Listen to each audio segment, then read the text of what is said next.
Assalamualaikum warahmatullahi wabarakatuh. Perkenalkan, nama saya Rangga Atifa dari Universitas Islam Yasni Bungo, Prodi KPI semester 2. Pertama-tama yang terhormat kepada Dewan Juri dan seluruh jajarannya. Alhamdulillah, segala puja dan puji syukur kehadirat Allah Subhanahu wa Ta'ala yang telah memberikan kita nikmat Islam, iman, dan kesehatan. Dan tak lupa kita salawat serta salam dan semoga senantiasa tercurah limpahkan kepada Nabi Muhammad Sallallahu Alaihi Wasallam. Hadirin yang dirahmati Allah, pada kesempatan ini yang akan menyampaikan ceramah tentang berjudul Islam Rahmatan lil Alamin, mewujudkan harmoni dunia. Yang pertama, pengertian Islam Rahmatan lil Alamin. Islam adalah agama yang membawa rahmat, kasih sayang, kedamaian, dan kebaikan bagi seluruh alam semesta. Dalam riwayat Allah Subhanahu wa Ta'ala berfirman dalam Al-Qur'an, A'udzubillahiminasyaitonirrajim, Bismillahirrahmanirrahim, wa ma arsalnaka illa rahmatan lil alamin, yang artinya, dan tidaklah kami mengutus kamu melainkan untuk menjadi rahmat bagi seluruh alam semesta alam. Ayat ini menjelaskan bahwa Rasulullah Shallallahu Alaihi Wasallam diutus bahkan bukan hanya untuk umat Islam, tetapi sebagai rahmat bagi semua makhluk, manusia, hewan, tumbuhan, dan seluruh alam. Makna rahmat dalam Islam, rahmat berarti kasih sayang, kelembutan, dan kebaikan. Islam mengajarkan kita yang pertama berbuat baik kepada sesama manusia, menolong orang yang membutuhkan. Ketiga, menghormati perbedaan. Keempat, menjaga lingkungan. Kelima, menebarkan perdamaian. Dan Rasulullah SAW bersabda, orang-orang yang penyayang akan disayangi oleh Allah yang Maha Penyayang. Sayangilah yang ada di bumi, niscaya kalian akan disayangi oleh yang ada di langit. Hadis riwayat Abu Dawud dan Tirmizi.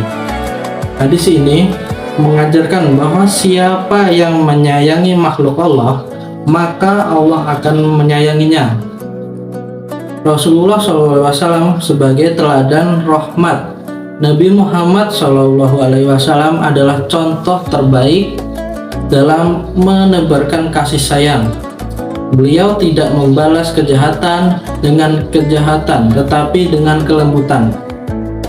Ketika penduduk Taif melempari beliau dengan batu hingga berdarah, malaikat menawarkan untuk menghancurkan mereka. Namun Rasulullah SAW menolak dan berkata, "Aku berharap semoga Allah mengeluarkan dan keturunan mereka orang-orang yang menyembah Allah." Hadis riwayat Bukhari dan Muslim. Inilah bukti betapa besar kasih sayang Rasulullah SAW. Islam mengajarkan toleransi. Islam menghargai perbedaan suku dan agama. Allah Subhanahu wa Ta'ala berfirman dalam Quran Surah Al-Hujurat ayat 13 yang berbunyi, A'udzubillahiminasyaitonirrajim, Bismillahirrahmanirrahim.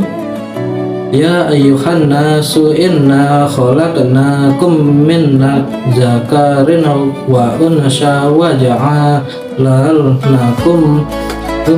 syu'uban wa qabailati lita'araf inna akramakum mindallahi yataqakum innallaha alimun khabir, yang artinya, wahai manusia, sesungguh kami telah menciptakan kamu dari seorang laki-laki dan seorang perempuan.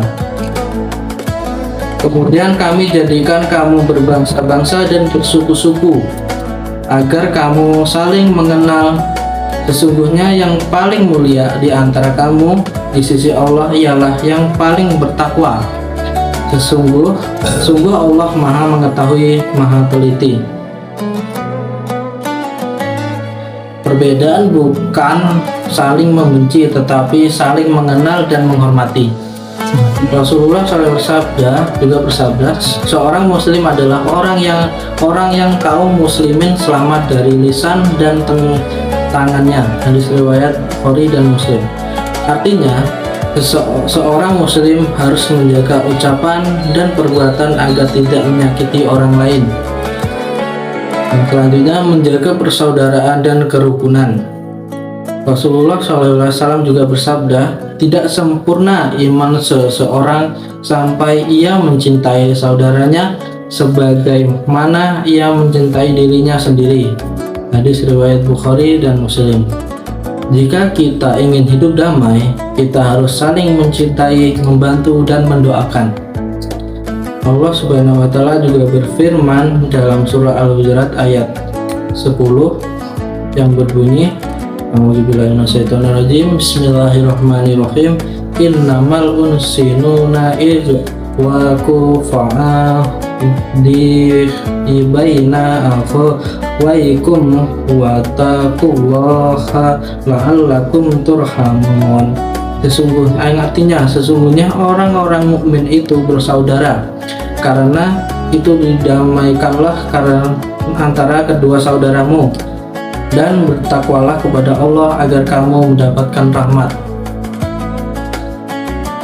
Dan selanjutnya, Islam dan kepedulian sosial. Islam tidak hanya mengatur ibadah kepada Allah, tetapi juga hubungan antar sesama. Rasulullah SAW juga bersabda, sebaik-baik manusia adalah yang paling bermanfaat bagi manusia lainnya. Maka sebagai muslim kita harus membantu fakir miskin, menghormati orang tua, menyayangi anak yatim, menjaga tetangga, peduli terhadap lingkungan. Selanjutnya, menjaga alam sebagai bentuk rahmat. Islam juga mengajarkan kita menjaga lingkungan. Rasulullah SAW juga bersabda, sesungguhnya dunia ini hijau dan indah, dan Allah menjadikan kalian sebagai khalifah di dalamnya. Hadis riwayat Muslim. Hadis ini mengingatkan kita untuk tidak merusak bumi, membuang sampah sembarangan, dan menjaga alam. Cara mewujudkan harmoni dunia yang hadirin yang dirahmati Allah, harmoni dunia dapat terwujud jika kita yang pertama menebarkan salam dan senyuman, yang kedua menjaga lisan dan dari fitnah dan kebencian, yang ketiga menghormati perbedaan, yang keempat menolong sesama, yang kelima menjaga lingkungan, dan yang keenam menjadi pribadi yang jujur dan amanah.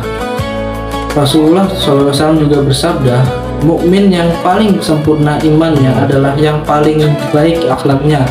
Hadis riwayat Tirmidzi. Akhlak mulia adalah kunci kedamaian. Selanjutnya, hadirin yang dirahmati Allah, Islam adalah agama yang penuh kasih sayang.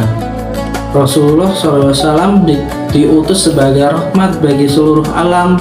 Oleh karena itu, kita sebagai umat Islam harus menjadi pembawa kedamaian, bukan sumber perpecahan.